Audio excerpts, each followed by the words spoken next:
Well, hey there, guys and gals and eunuchs. I'm kidding, of course. You know I'm joking, right? So, if you make a joke about men and women, there's always somebody out there who's going to become offended because you're not addressing every type of... well, let me just back up for a minute. I'm here to talk about outrage culture. And I would like to say, if I start talking about some of the points I wanted to make first, such as college campuses not letting people speak, or, the sensitivity of millennials, there will be somebody out there who will assume I'm instantly a right-winger or a conservative. Now, people who know me and know my channel know, of course, that's not true.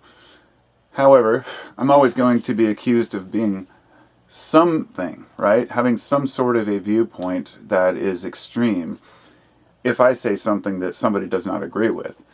And this isn't always true. Some of the more mundane topics, things like, oh, I wonder where these came from or those came from. I don't know. I think this. There's a million examples of just your daily conversation that's not going to, is the weather going to be bad? You're not going to fight over, no, it's going to be a storm. But I'm here to talk a little bit about comedy and how it's been thrown under the bus, and how comedy actually is a great example of when a society seems to start to decline is when we take ourselves far too seriously. And we've been doing it for a long time. And I know a lot of comedians have been getting, well, let's just say busted or having to apologize. It's this apology culture because they offended someone in their audience. I am offended that you're offended, right? It's this constant back and forth about what is free speech. And this video is not just about free speech, but about what you would consider hate speech. And I was kind of shocked, but not surprised, I guess, I can't say I was surprised, but not shocked, perhaps, when I looked at the statistics of how many younger people, ages 18 to 30, believe that free speech gives us too much space, that we need to kind of clamp down on hate speech. And I want to address the issue and talk about why I think it's way overblown. This can be shown in many liberal colleges that don't allow conservative speakers or extreme, what they would consider hate speech on their campus, even when some of the students actually requested it or wanted to hear that person. This is a dangerous precedent. I mean, not president, don't get offended, precedent. It sets a dangerous precedent if you decide you can only allow people on open campuses where that you agree with, even if you're not forced to go listen to what they have to say. And I watched this kind of unfold over the last 4 years, and I really cringed, and as a lot of folks maybe a lot of folks like myself might agree with this. 4 or 5 years ago, I actually considered myself a liberal. And today I wouldn't dare, because what a liberal is associated with, and what many people who call themselves liberal have associated themselves with, is outrage culture and intolerance of what they don't want to hear, while sacrificing the rights of others who have a First Amendment right. And a lot of people were asked what they thought of the First Amendment. And so I want to read these statistics before I go on. I'm hoping this video won't be too long, but it probably will be. I'm going to address this simple... This is from Campus Reform. I don't know the legitimacy of the website. I'm not saying every statistic is correct, but I did go through several sources to look and see, and this seemed to be pretty consistent throughout people who were asked. It says... 78% of young adults ages 18-34 understood the meaning of the First Amendment as written as allowing anyone to say their opinion, no matter what, and they are protected from law by any consequence. Most support altering the amendment in one form or another, including 7 out of 10, who said the speech of certain ideological groups should be more restricted. When asked whether the First Amendment should be updated to adjust for hate speech and reflect the cultural norms of today, 59% of people the ages of 18 to 34 were in favor of such an update. Just 33% opposed such a change, with the other 8% saying they weren't sure. 50% of people within the same age group answered yes to if hate speech should be against the law. And this is one, with 47% of people saying that an appropriate consequence for hate speech would include possible jail time. And I'll skip through and just get to the point here. With 63% of people between the ages of 18 and 34 agreeing to a policy, 36, okay, that they should be able to take actions against newspapers and TVs. And 36% suggested a possible jail time as an appropriate punishment for individuals at media outlets who publish such content. So, I'm not going to read the rest of this because it's a different article, but just a couple of this. 51% of strong liberals say that it's morally acceptable to punch Nazis. 53% of Republicans, however, favor stripping U.S. citizenship from people who burn the flag. And it goes on into all these really controversial issues.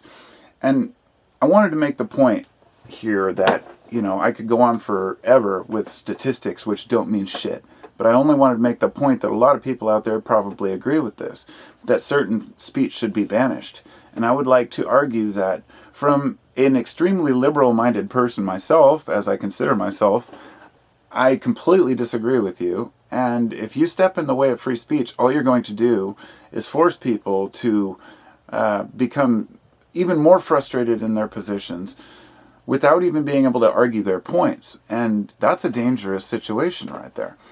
So, I want to say this. When it comes to comedians being told what to do, or what they can and can't say, this goes back, way back. I mean, there were AIDS jokes, right? 9/11 jokes, sex jokes, religion jokes. All of these things have gone through the ages. Suicide jokes, racial jokes, jokes about guns, and all of these things have become so sensitive for people. And like I said before, if you don't like it, don't watch it. But a lot of people, when they became exposed to something they didn't want to hear, they decided to become offended to the point where they wanted the authorities to give jail time to comedians. Now, if you look back, people were much more offensive in the past. But today, people are more offended by less offensive things, if that makes sense. Now, there were a lot of great comedians in the past, but I remember growing up in the 80s with Eddie Murphy, Raw, Delirious, Richard Pryor. We had, my favorite, George Carlin, who, even as a kid, a teenager, I kind of cringed at a lot of these jokes. I thought, that's pretty absurd. But it makes you think, and you think, does he really feel this way? Maybe they do, maybe they don't, but should a person be allowed to say what they choose? Of course. I don't have to turn it on or listen. This goes back to the PMRC in the 80s, who were trying to ban certain record labels from putting, even Poison, Open Up and Say Ah. That album came out when I was young, and we got the original cover with the tongue sticking out, but no, they had to censor it right after that. Lots of nasty shit came out, but here's the thing. The more you try to censor it, the harder people push, and they go underground and they do what they need to do to express themselves. It's much better if you let people say what they want to say, look at them, and shake your head if you think they're an idiot. You don't have to get all angry, because we know that attention is attention. So if a bunch of liberals are screaming at conservatives because they disagree with some policy that of what they can and can't say, and they think you shouldn't be able to say this, it's just feeding that fire, you see. A truly civilized society has to have freedom of speech. And I was kind of disgusted at some of the statistics of how many people couldn't even identify the First Amendment or anything in it beyond free speech. It's the right to redress grievances, the right to protest when you disagree with something. And as I said in a previous video, the irony is that for a couple of years, people have been laughing at the liberals for protesting what they believe is important, but now all of a sudden the people on the right are protesting. And I fully support both sides. People should be able to protest whatever the fuck they find important. But you know what? There's censorship all over the place, as I said. And that's the reason why these outrageous or outrage culture and these, this hate speech ideas, and I'm not saying there isn't hateful speech. There is a difference. I'm not going to get into that. If you're insulting somebody because of their race and you're actually causing them physical discomfort and fear, I understand assault laws. We're not going to get into that. I'm talking about when a person says something about a past culture that somebody else doesn't find appropriate. Tough shit, It's like often the people are more offended on the left than the actual people that are being talked about, if that makes sense. But I'm definitely not taking sides here. I'm trying to actually bring two sides together to stitch this fucking piece of shit cloth back together that we have as a nation right now. So, I would like to just take you back to book burnings for a moment, the certain things that have been done in the past in the name of censorship. Right now, by me making this video and titling it something along the lines of free speech or hate speech, it instantly gets demonetized. I get no ad revenue. But all of you know that I don't get ad revenue because I don't sign up for ads. I only get a little bit through Patreon from my subscribers, so thank you to my patrons, and I appreciate that. But I've thought about using ads, but I would never want to be censored. I want to be able to talk about whatever I want. And the scary thing about this is that so many channels have censored themselves to get ad revenue. And it's really sad. It's really sad that we can't even talk about these things. I don't blame the people for needing to make a living. I blame the corporate entities like YouTube, owned by Google, which decide what we can and can't talk about and say, who censor search results, who gave me a strike on my other channel for a Kratom video that was like 3 years old the other day, and so now I can't upload to that channel. And, I keep losing faith in even making YouTube videos after things like that happen. I'm like, you know what? But I'm not going to give up. I'm going to keep doing what I need to do. I'm going to have to change with the times, but that also means self-censorship. That means I can't talk about certain things without getting my channel deleted, and that pisses me off sometimes, but there's nothing I can do about it. Except for make a video like this, saying, if you're one of the people who thinks that you can censor people's right-wing thoughts or left-wing thoughts, or any thoughts for that matter, anti-religion, pro-religion, the irony is that people say, that people on the right or on the left are snowflakes, but then they're saying you should never say anything bad about the president. It's like the whole basis of this country was founded on saying whatever the hell you feel. And if people don't agree, they should have a good counter-argument. Not just you should go to jail, or I'm going to call the cops on you because I disagree with you, which is something that unfortunately is what led to our police state type atmosphere that we have in this country, which led me to reading this whole thing about Waco, and I never got to it. And it's, I'm well aware of all the hardships. I'm well aware of all the adversity and bullshit that our government has pushed on us. But now we have willingly decided to censor each other. Think about it for a minute before you decide something is hate speech. That's all I'd like to say. So, when the people become the censorship, that's when real issues arise. One of the original comedians, I was watching the show about him, Lenny Bruce from, the 60s, 70s, he ended up dying of a drug overdose. He went through all this depression and drug issue because he kept getting arrested several times. And then he was facing like this 4-month sentence for cussing on stage. Cussing. I'd like to say, look how far we've come, people. I can say fuck all I want on here. Even though I can't make ad revenue, I can still say fuck. I can still say shit. There were times when if you went up and said that somewhere, you would go to jail for it. And not only that, there were cops standing by the stage, and he actually decided, I'm going to say it anyway, because it's that important. So peace out to Lenny Bruce. That's one of those things, all the comedians who stuck their necks out and got themselves in trouble. And not just comedians, but whistleblowers who are ridiculed by the government, people who are trying to tell the truth. So everything that leads to censorship is always dangerous. And that means you're going to have to listen to people say things you don't want to hear. I'd like to extend that to say it does not mean that you have to put up with people's personal attacks and bullshit. Like I've said before, there's probably somebody out there thinking, but you've muted me before or something. I've muted several people on YouTube over the years. I usually unmute them, but if a person just attacks me, for example, all the time, then I have the right to mute them because I shouldn't have to just listen to personal attacks for no reason. And I compare that to each individual out there who gets to decide what you're willing to tolerate. You can walk away. There's always a way to say, okay, buddy, do your own thing.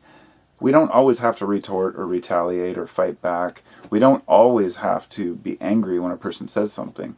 But naturally, when people attack us, we are. But I'm not talking about personal attacks. I'm talking about generalized statements about a certain type of person. So if a person's attacking me personally, that's different than if a person's just saying, oh, you hippies, or oh, you earth people, or tree huggers. And then I just laugh at it because I say, yeah, cool. I like who I am, and I like being a tree hugger, and yeah, I'm a fucking hippie, so what? Call it what you will. But, so anyway, to get through this, we got to make sure that sensitive people don't decide policy for everyone.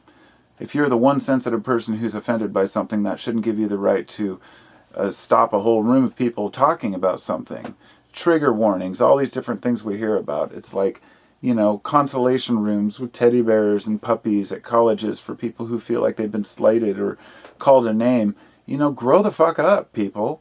It's a tough world out there.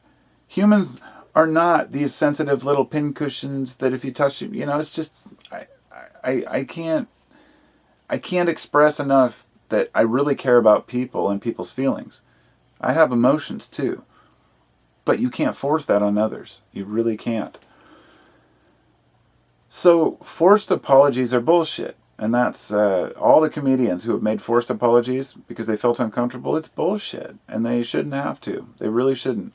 Because going to a comedy show, and the reason I used that as my main point, was it's different than if a person is screaming at you on the street because you're black, or if somebody is harassing you because you're gay. Those are serious issues, and people need to watch the fucking, be able to stand up for themselves, and people should be ashamed of themselves for harassing people that way. And I'm not saying that if a person's not screaming at another person and berating them, that's not hate speech, and maybe they should be punished if a person feels threatened. But you shouldn't feel threatened just because somebody comes near you that has an opinion, right?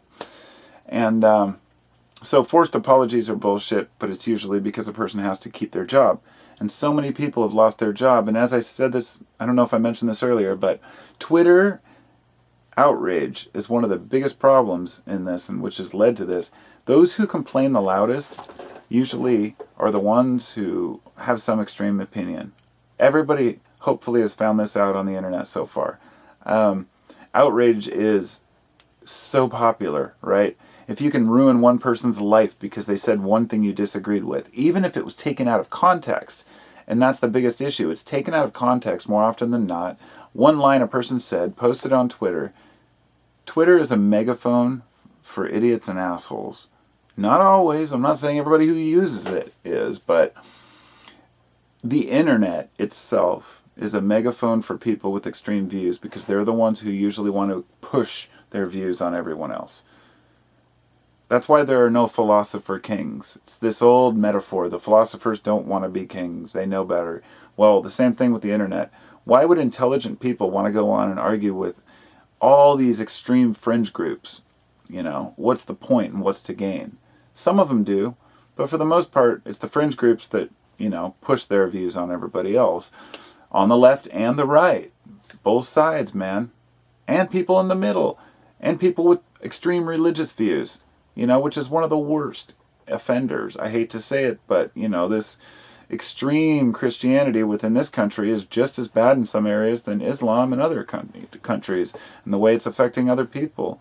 If you're making people feel unwelcome, if you're, casting them out because they believe differently than you, I guess that's just how it is, but that is the freedom of an American. But I'm just hoping people wake up to the reality that they have to decide for themselves to be offended.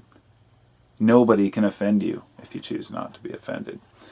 So one of the things about why thoughts have been controlled for so long is because it's a threat to public order. And in other countries, people are arrested for saying things that are a threat to public order because, that's just, the government decides it. And we don't want to get to that point, do we?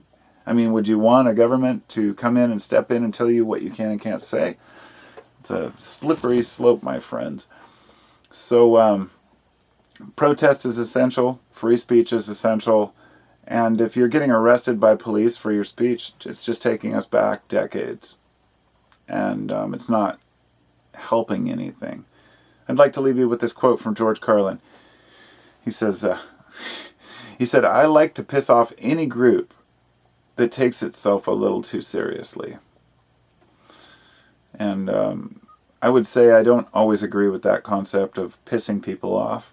I would just like to say I like to expose perhaps any group that takes itself too seriously, because if you're one of them, all I can say is offer your position and let it be picked apart. If you believe something, the old if you love something, set it free, and if it comes back to you, it was meant to be, right? Well, maybe that applies also to your ideas. If you put it out there in the world, you look at alternative viewpoints, then you're going to find yourself very disappointed a lot of the time. You're going to find out that maybe some of the things you thought were true aren't true. And maybe some of the things, vice versa, that you thought weren't true are true. And there's a lot of weirdness out there in the world, for sure. And there are a lot of big issues to deal with. But one of them should not be whether or not we can talk about certain things. If you disagree with what somebody says, get over it. Make sure that you know what you're talking about. Make sure that you're not one of these, Twitter troll feeders that are reading a tweet and saying, oh, this comedian said this, or this actor said this, and jumping on the bandwagon to ruin somebody's life or to try to attack them just because it makes you feel good to be righteous. That's where the term social justice warrior became a negative connotation, at least gained this negative notoriety by most people. And it doesn't mean that helping people isn't right. It doesn't mean that hate speech is right, or harming other races or sexes or, genders. None of that is right. But to have a civilized society and an honest society, you have to be able to talk about the good and the bad. So, hope I've made my thoughts clear on that issue, and I appreciate y'all coming. People love drama. They really do. It's something I've found. So, just got to make sure that you find the ones that do like drama and get yourself out of it. And don't buy into it. Thanks for listening.